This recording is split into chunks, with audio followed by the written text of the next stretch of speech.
Last year's Batman Arkham Knight was not the first bad port to ever exist. Remember back in the 90s, when you played the SNES version of any number of arcade games, it's pretty clear that porting a video game doesn't always go right. And while it's sometimes because of the developer porting it really hastily, it's not even close to the only reason. So today gameranx is asking the question, why is porting a video game so hard?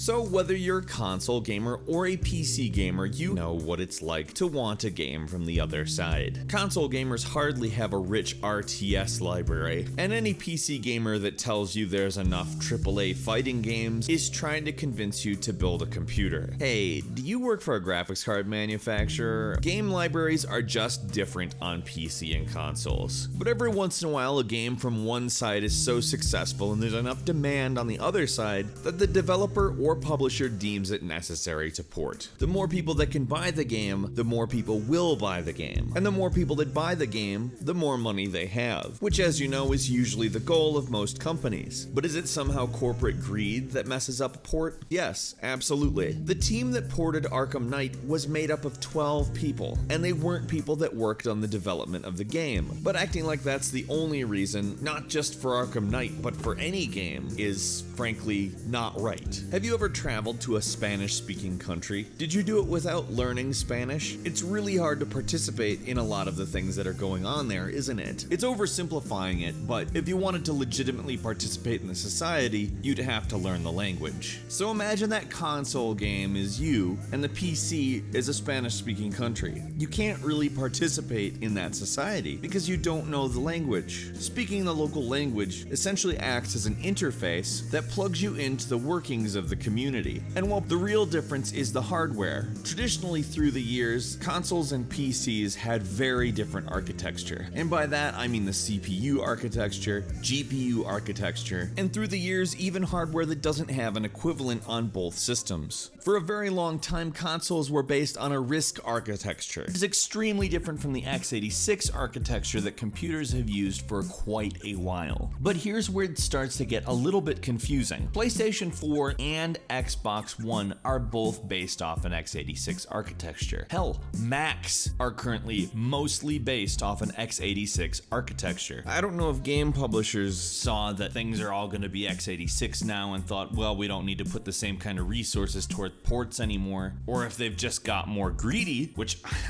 I'm not going to discount. But somehow it seems as though ports have actually taken a step back this generation. Well, one of the big reasons is actually because GPUs have been the favored piece of hardware and CPUs have actually kind of fallen by the wayside. So when a game needs a lot of CPU, whether because it's very AI intensive or because it hasn't been optimized that great, well, for one, it's not going to work that great on a console, period. And for two, a lot of PCs are built very much with the GPU in mind rather than the CPU. But the fact is, games like Dead Rising 3 and Arma 3 are incredibly CPU intensive games. In the console market, different numbers are considered acceptable. When I'm sitting on my couch across the room from my TV, I certainly can't tell the difference between 720p and 1080p. And for whatever reason, 30 frames per second is considered much more acceptable on consoles than it is on the PC. But when you bring it over to the PC, frankly, with most games, you can get away with buying a decent CPU. But a subpar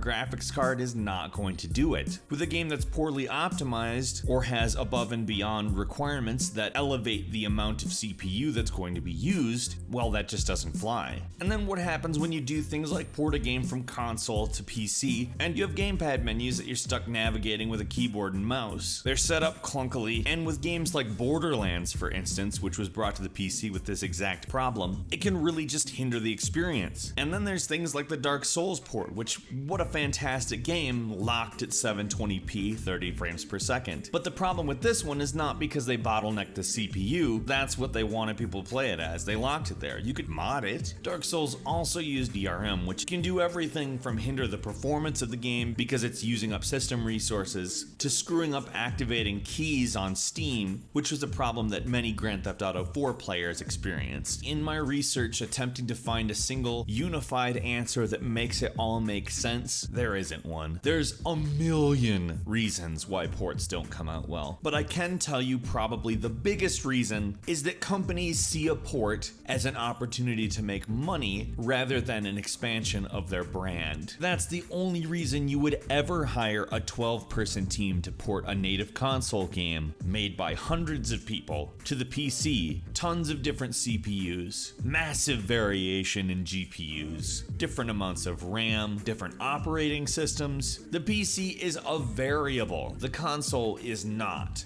A console is standardized but less powerful, and the PC can be very powerful, but you're accounting for so many different configurations. You're also dealing with a crowd that expects more. I'm sure you could talk to 100 different developers who have done ports between the two environments and get 100 different stories. But ultimately, having a good team and spending the right amount of time in development is probably your best bet. Why is it hard to develop good ports? Because it's hard to make a game, period. And when porting a game, it's often like remaking a game and dealing with a whole new set of challenges. And when you're dealing with executives that may not necessarily understand the nature of porting a game from one platform to another, well, margin might end up being the focus. What are some of the worst ports you can remember? Let's talk about those in the comments today. Also, if you enjoyed this video, please click the like button. If you're not subscribed, now is a great time to do so, because we upload brand new videos every single day of the week, and the best way to see them first is of course a subscription. And we will see you again next time right here on gameranx.